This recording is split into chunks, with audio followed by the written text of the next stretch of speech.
Private Absher's defection in May 1962 was the first by an American since the Korean War.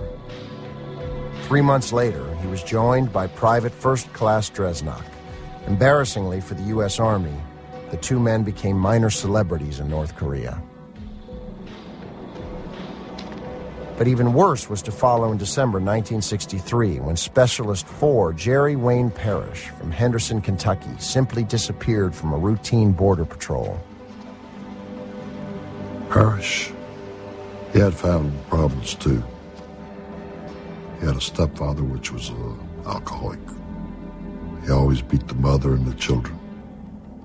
And the stepfather thought he was having sexual relation with his stepsister, which was, he said, a lie.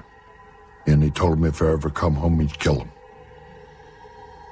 I figure he got the information on Absher and myself crossing over. And he said, well, if they're happy, I guess he could be happy too. 3 GIs had now defected to the communists in 18 months.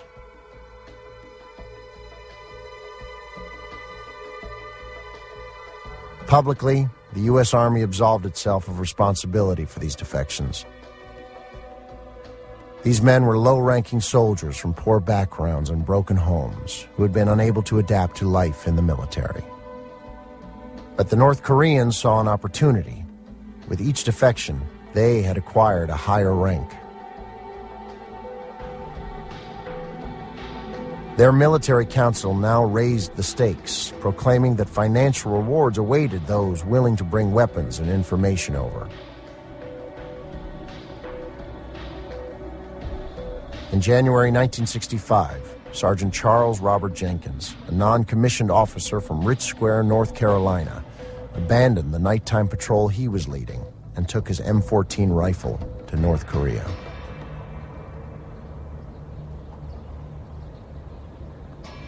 The North Koreans could never have imagined that 4 soldiers of the hated imperialist enemy would voluntarily and separately cross to their side in such a short period of time.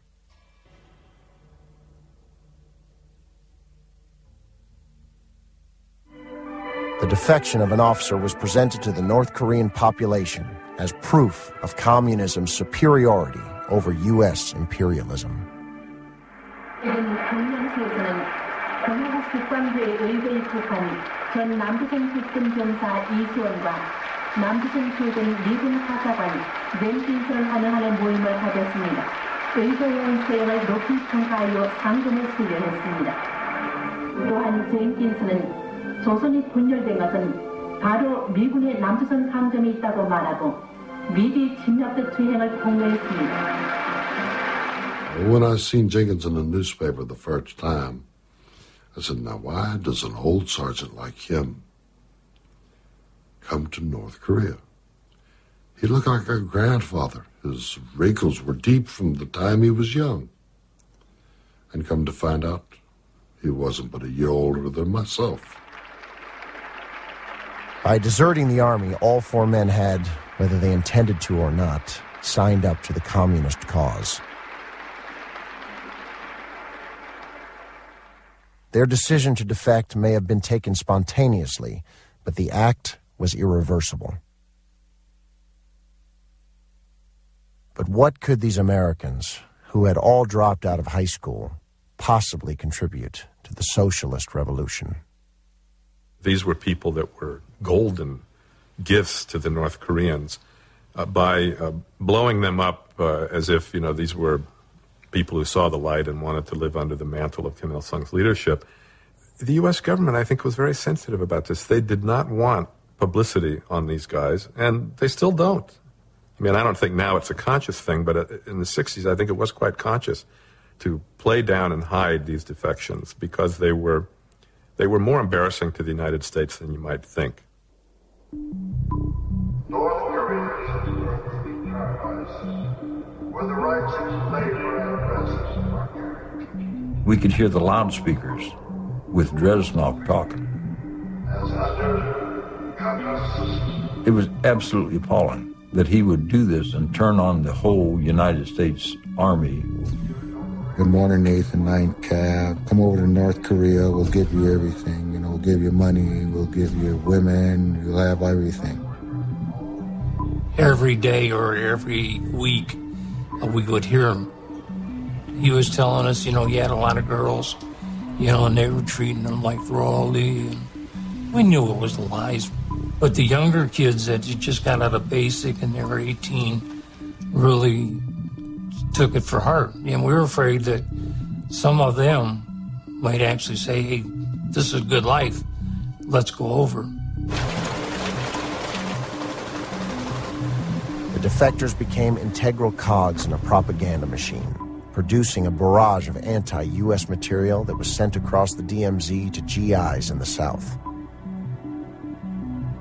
It was obviously somebody had written that script for him. He was putting on a real line of shit.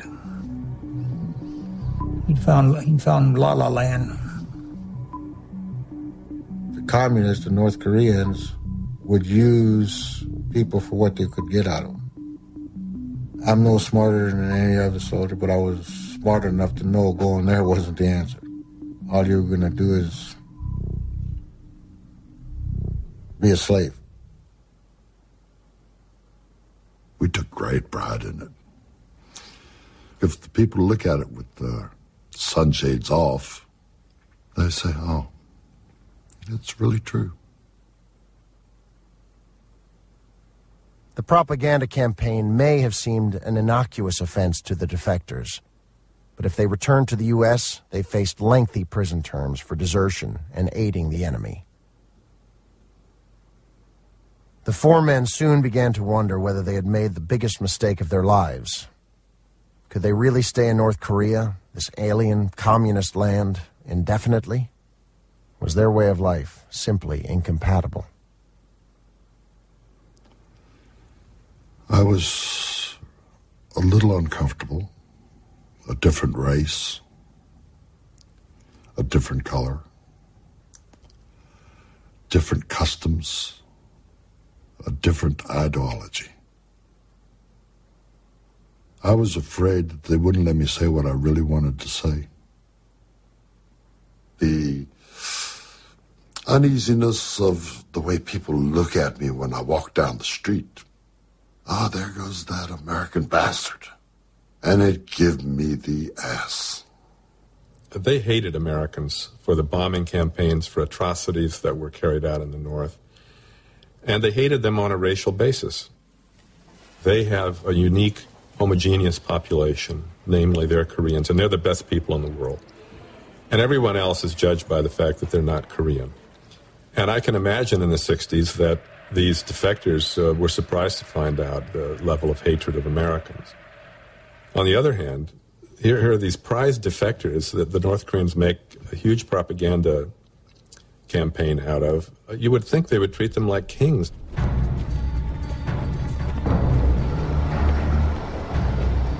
I didn't want to stay. I didn't think I could adapt.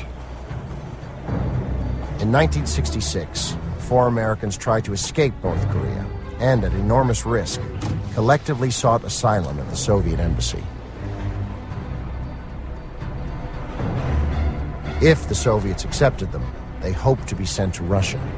If they refused, the consequences were too dire to contemplate. We thought, because they were white people too, they would accept. The Russians didn't treat us good. What the hell you come here for? And they tried to persuade us to stay in North Korea. They notified the Korean government. The personnel came, and you Russians can take a that. I didn't believe the Korean government would punish us for that. They'd educate me more.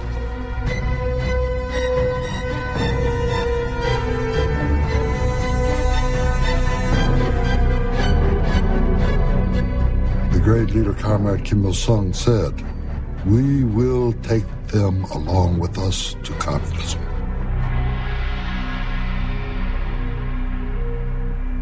There might be a different race, there might be a different color, but God damn it, I'm going to sit down and I'm going to learn their way of life.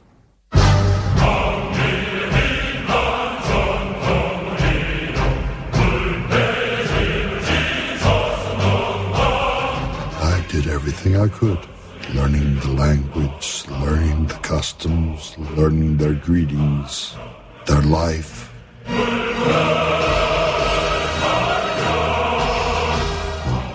gotta think like this, I gotta act like this. I've studied their Juche ideal, their revolutionary history, their lofty virtues about the great leader. I studied most of the Workers' Party's policies. Regular studies the same as a Korean. They would be completely responsible for our life. And the one thing I really accepted was man is the master of his life. I agreed with this version of the Juche ideal. This was rather touching. Little by little, I become to understand the Korean people.